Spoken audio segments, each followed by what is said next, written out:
पंडा को अन्याय गिरफ्तारी चलिब विक्रम पंडा को अन्याय गिरफ्तारी चलिब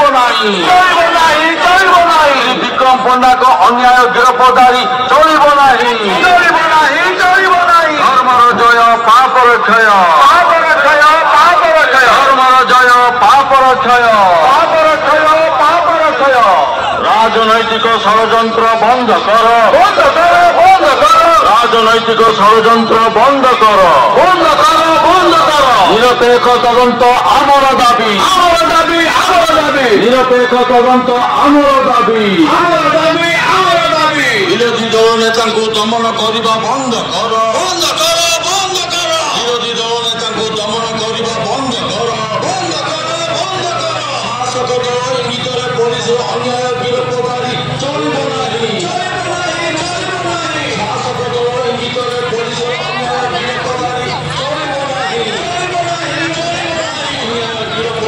गिरफ्तारी चलिब धर्मर जय पापर क्षय धर्मर जय पापर क्षय राजनैतिक षड्यंत्र बंद कर निरपेक्ष तदंत आमर दाबी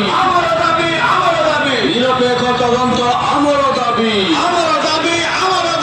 विरोधी दल नेता दमन करने बंद कर विरोधी दल नेता दमन करने बंद कर ये गोटे चक्रांत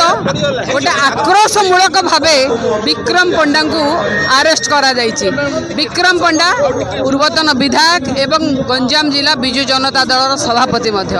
ता छड़ा जेतबेले नुआपड़ारे बाई इलेक्शन चली नुआपड़ारे से खरियार एनएससी दायित्व अच्छी नुआपड़ार एत बड़ रैली देखी स्नेहगिरी छुरियांकर ये छानिया हो जाती मत कहतु आज्ञा गंजाम 16 मासरे 168 मर्डर है गंजाम रे एते क्राइम ता कथा न कहले भल आउ आपणकर जे एसपी सरवणा विवेक कौटी थिले कहीं अक्टोबर 6 तारिख दिन जो दिन दक्षिण ओडिशार गणपर्व गजलक्ष्मी पूजा दिन कहीं छुट्टी थे कहीं आईआईसी लोकल आईआईसी छुट्टी थे ये चक्रांत नुहे तो ये पछरे सीसीटीवी काम कर ये चक्रांत नुहे तो ये चक्रांत को घंट घड़ेबा जाई सरकार हाथ बारी से छाटी साजी बिजु जनता दल उपर आक्रोशमूलक भाव जो आक्रोशमूलक भाव जो कांड कर ये बर्दाश्त कर बिजु जनता दल आर जवाब दब अन्याय भाव पूर्वतन विधायक विक्रम पंडा को अरेस्ट करागला आम दृढ़ भाव निंदा करुँ आज प्रतिवाद सभा करूँ पुलिस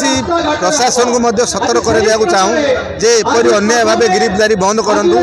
कहीं बीजेपी दल चाहूँगी सब बिजु जनता दल नेता मान गिरफ कर राजनैतिक फायदा ने जाणी रखा दरकार जनसाधारण एवं पूर्वतन मुख्यमंत्री नवीन बाबू पछरे अच्छा बिजु जनता दल आर दृढ़ निंदा